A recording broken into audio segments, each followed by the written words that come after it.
Breaking news చూస్తున్నాం. Jagan Tirumala tour పై declaration వారు కొనసాగుతుంది. ఈ నేపథ్యంలో జగన్ ఇవాళ రాత్రికి తిరుమలకు చేరుకుంటారు. సాయంత్రం 4 గంటలకు గన్నవరం ఎయిర్పోర్ట్ నుంచి బయలుదేరి రేణిగుంట చేరుకుంటారు. రాత్రి 7 గంటలకు తిరుమల చేరుకుని బస చేస్తారు. ఇక రేపు ఉదయం 10:30కు శ్రీవారిని దర్శించుకుంటారు.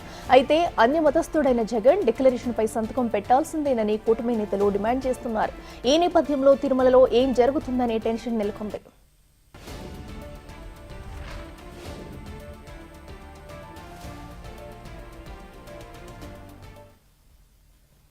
అన్ని మతాలని మనం గౌరవించాలి.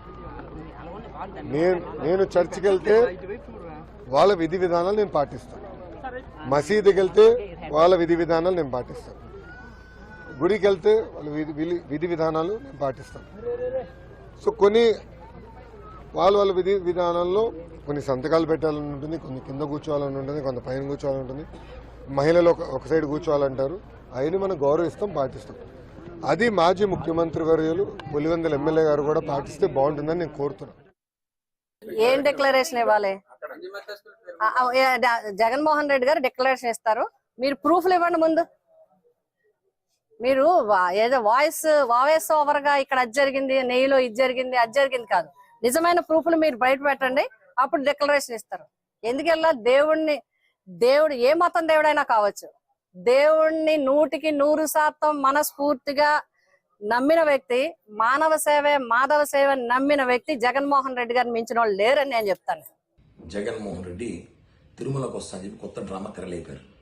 మేము ఒకటే అడుగుతున్నాం, ఒక హిందూ మతంలో పుట్టాం కాబట్టి, ఒక తిరుపతి స్థానికుడిగా, వెంకటేశ్వర భక్తుడిగా ఒకటే అడుగుతున్నా సూటిగా జగన్మోహన్ రెడ్డి, అయ్యా నువ్వు రేపు వస్తున్నావు తిరుపతికి, వచ్చే రోజు పుట్టినప్పుడు ముందు రోజే ఒక స్టేట్మెంట్ ఇవ్వు, డిక్లరేషన్ ఫామ్ మీద సంతకం పెట్టే నేను తిరుమలకు వస్తాను అని చెప్పు. ఎందుకు చెప్తున్నా అంటే, మీరు ఇన్ని సంవత్సరాలు ఎప్పుడు తిరుమలకు వచ్చినా ఫ్యామిలీతో రారు, భార్య బిడ్డలతో రారు, ఒక్కడే వస్తారు. ఏ రోజు కూడా డిక్లరేషన్ ఫామ్ సంతకం పెట్టలా. శ్రీవారి దర్శనం కోసం వచ్చే అన్య మతస్థుల నుంచి డిక్లరేషన్ కోరినట్లే మాజీ సీఎం జగన్ నుంచి తీసుకునేందుకు టీటీడీ అధికారులు సిద్ధమవుతున్నారు. ఈ మేరకు ముందుగానే అతిథి గృహం వద్దకు వెళ్లి ఆయనకు డిక్లరేషన్ ఫామ్ ని అందించనున్నారు. ఆయన సంతకం చేస్తే దర్శనానికి అనుమతించనున్నారు. తిరస్కరిస్తే దేవాదాయ శాఖ చట్ట ప్రకారం నడుచుకుంటామని టీటీడీ అధికారులు చెబుతున్నారు. అంటే డిక్లరేషన్ పై సంతకం పెట్టకపోతే దర్శనానికి అనుమతించరని స్పష్టమవుతోంది.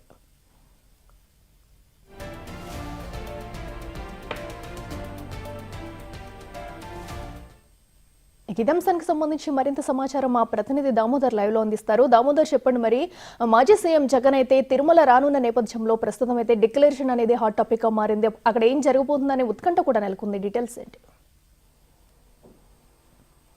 తిరుమల శ్రీవారి ప్రసాదాలకు వినియోగించిన నెయ్యి కల్తీ అయిందని రిపోర్టు రావడం, ఆ తర్వాత జరుగుతున్న పరిణామాల్లో నేడు వైసీపీ అధినేత మాజీ సీఎం జగన్మోహన్ రెడ్డి తిరుమల పర్యటనకు వస్తున్నారు. సాయంత్రం ఆయన 5 గంటలకు ఏదైతే తిరుపతి విమానాశ్రయం చేరుకొని అక్కడి నుంచి నేరుగా రహదారి ద్వారానే రోడ్డు మార్గాన తిరుమల వెళ్ళనున్నారు. రేపు ఉదయం 10:30కు శ్రీవారి ఆలయంలోకి వెళ్తారు. ఆ తర్వాత దర్శనం చేసుకుని బయటకు వస్తారు. అయితే ప్రస్తుతం డిక్లరేషన్ అన్న విషయం పూర్తి స్థాయిలో చర్చనీయాంశంగా మారింది. గతంలో ఏదైతే పాదయాత్ర ముగిసిన తర్వాత ఒకసారి వచ్చినప్పుడు కానీ, అంతకుముందు ఒకసారి, ఆ తర్వాత జరిగిన పరిణామాల్లో ఏదైతే గత 5 సంవత్సరాలుగా సీఎంగా పట్టు వస్త్రాలు సమర్పించిన సందర్భంలో కూడా ఎప్పుడూ కూడా ఆయన అయితే డిక్లరేషన్ చేయలేదు. కొన్నిసార్లు డిక్లరేషన్ ఇవ్వాలంటూ అటు టీడీపీ, జనసేన, బీజేపీ కూటములతో పాటు హిందూ సంఘాలు పెద్ద ఎత్తున డిమాండ్ చేసినప్పటికీ ఏ రోజు డిక్లరేషన్ అంశం గురించి అటు మాజీ సీఎం జగన్మోహన్ రెడ్డి కానీ, అదేవిధంగా వైసీపీ నేతలు కానీ ఏ రోజు పట్టించుకోలేదు. డిక్లరేషన్ విషయం అడిగినప్పుడల్లా ఎదురుదాడి చేసిన పరిస్థితి. తాజాగా జరుగుతున్న పరిణామాల్లో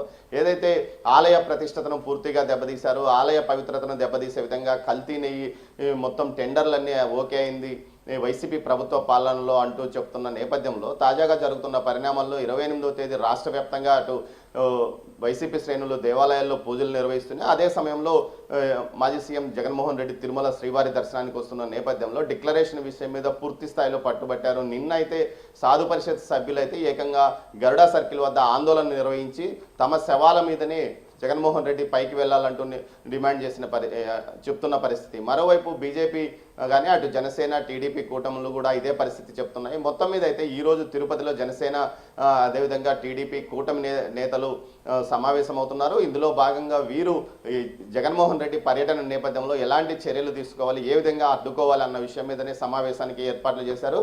ప్రస్తుతం మనం ఉన్న ఈ హాల్లోనే ఇందుకోసం ఏర్పాట్లు చేస్తున్నారు. ఇందుకోసం సుమారు సాధు పరిషత్తుకు సంబంధించి 15 మంది సాధువులతో పాటు అదేవిధంగా 3 పార్టీలకు సంబంధించిన నాయకులు, హిందూ సంఘాల నాయకులు హాజరవుతున్నారని చెప్తున్న పరిస్థితి. మొత్తం మీద అయితే ఇటు రేపు పోలీస్ 30 యాక్ట్ అమలవుతుందని ఇప్పటికే జిల్లా ఎస్పీ ప్రకటించారు. దీంతో పాటు జగన్మోహన్ రెడ్డి ఎక్కడి నుంచి కార్యకర్తలు ఎవరు వైసీపీ కార్యకర్తలు తిరుమలకు రావద్దంటే నేను ప్రశాంతంగా శ్రీవారిని దర్శించుకోవాలంటూ కూడా ఆ శ్రేణులకు సూచించిన పరిస్థితి. అయినప్పటికీ పెద్ద సంఖ్యలో వైసీపీ కార్యకర్తలు తిరుమలకు వచ్చే అవకాశం ఉందని అధికారులు భావిస్తున్నారు. ఇందుకోసం వారు కూడా పెద్ద ఎత్తున బందోబస్తు ఏర్పాటు చేస్తున్నారు. ఓవైపున బ్రహ్మోత్సవాల హడావిడి ఓవైపున కొనసాగుతున్న నేపథ్యంలో మరోవైపు వరుసగా ఏదైతే వీఐపీల తాకిడి ఈరోజు జగన్మోహన్ రెడ్డి రేపు ఎల్లుండి ఏదైతే సుప్రీంకోర్టు ప్రధాన న్యాయమూర్తి 1వ తేదీ నుంచి 3వ తేదీ వరకు అటు పవన్ కళ్యాణ్ ప్రాయశ్చిత దీక్ష విరమణ, ఆ తర్వాత అయితే 4వ తేదీ నుంచి బ్రహ్మోత్సవాలు ప్రారంభమవుతాయి. బ్రహ్మోత్సవాలకు ప్రతిరోజు 1,00,000 మందికి పైగా భక్తులు వాహన సేవలో పాల్గొంటారు. దీంతో పాటు 4వ తేదీ సీఎం పట్టు వస్త్రాలు సమర్పించడానికి వస్తున్నారు. ఇంత ఒత్తిడిలో తాము తలమునుకలు అవుతున్నాము. ఈ పరిస్థితుల్లో పెద్ద ఎత్తున వీఐపీలు రావడంతో అనేక ఇబ్బందులు ఎదుర్కొంటున్నామని పోలీసు అధికారులతో పాటు టీటీడీ యంత్రాంగం చెప్తున్న పరిస్థితి. మొత్తం మీద అయితే డిక్లరేషన్ విషయంలో టీటీడీ ఈసారి ఓ అధికారిని ఏదైతే టెంపుల్ డిప్యూటీ స్థాయి అధికారిని జగన్ బస్ చేసే గెస్ట్ హౌస్ వద్దకు పంపిస్తారో ఆ తర్వాత డిక్లరేషన్ ఇస్తాడా ఇవ్వడా అన్నది అప్రస్తుతం. మేము మాత్రం అడుగుతాము. ఆ తర్వాత 17వ కంపార్ట్మెంట్లోకి వచ్చినప్పుడు కూడా మరోసారి అడుగుతాము. ఆ తర్వాత ఇస్తే ఇవ్వని, లేకపోతే లేదు. అయితే దేవాదాయ చట్ట ప్రకారం ఎలాంటి చర్యలు తీసుకుంటుందో దేవాదాయ శాఖకు నివేదిస్తాము. సంబంధిత శాఖ అధికారులకు ఫిర్యాదు చేస్తామని కూడా టీటీడీ అధికారులు చెప్తున్నారు. అయితే ఎట్టి పరిస్థితుల్లోనూ డిక్లరేషన్ ఇచ్చే అవకాశమే లేదని వైసీపీ నేతలు బల్లగుద్దినట్లు చెప్తున్న పరిస్థితి కనిపిస్తుంది. మొత్తం మీద అయితే డిక్లరేషన్ ఈసారి జగన్ పర్యటనలో డిక్లరేషన్ పెద్ద ఎత్తున వివాదం కానుంది. గతంలో కూడా డిక్లరేషన్ కోసం పట్టుబట్టిన ఏదైతే హిందూ సంఘాలు కానీ కూటమి నేతలు ఈసారి తీవ్ర స్థాయిలో పట్టుబడుతున్నారు. డిక్లరేషన్ అంశాన్ని వివాదంగా తీసుకొస్తున్నారు. మొత్తం మీద తిరుమల పవిత్రత గత 5 సంవత్సరాల్లో పూర్తి స్థాయిలో దెబ్బతింది. దాంతోపాటు ఈసారి కూడా మరింత దెబ్బతీయడానికి దేవుడి మీద నమ్మకం లేకుండా ఆయన ఇక్కడికి వచ్చి రాజకీయాలు చేస్తున్నాడు. గతంలో 3 రోజుల క్రితం ఏదైతే భూమన్ కరుణాకర్ రెడ్డి అక్కడికి వచ్చి ప్రమాణం చేశాడో అదేవిధంగా ఇక్కడ కూడా ఈయన చేయడానికే వస్తున్నాడు అంటూ ఆరోపిస్తున్నారు Akhila. Right Damodar, thank you.